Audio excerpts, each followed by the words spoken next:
Over the past 50 years, the Mile High Flood District has evolved in how we manage our region's stream network. We started with a singular focus on flood conveyance, often using concrete lining because it carries a lot of water quickly through confined areas.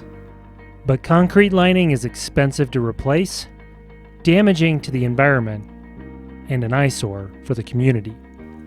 We've learned that given enough space, streams can withstand flooding and erosion without expensive structural features made of rock and concrete. We've learned that urban streams which mimic natural processes are more effective in protecting people and property from floods, are less costly, enhance the environment, and provide amenities for the community on a daily basis when there is no flood.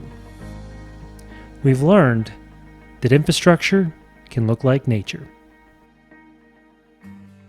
The district recently coined the term high-functioning, low-maintenance streams to describe our modern approach to urban stream design. High-functioning, low-maintenance streams, or HFLMS, not only reduce flood risks, but it also mimics natural stream processes, which leads to lower life cycle costs, as well as creates an abundance of ecological and community values. But it starts with having a wide enough corridor. With a large enough corridor, we're able to mimic natural stream processes even in an urban setting. When we have space, we have room for the daily flows. The channel forming flow, which is the flood event that's both common enough and big enough that it does the most work on the bed and banks. And when the rare but large flood events come through, the flows can spread out, with the waters getting inches deeper rather than feet deeper.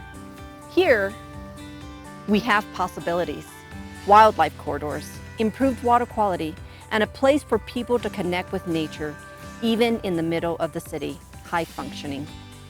Here, we will only require maintenance with a trash bag and a weed whacker. And vegetation creates stability instead of a bunch of rock or concrete, lower maintenance.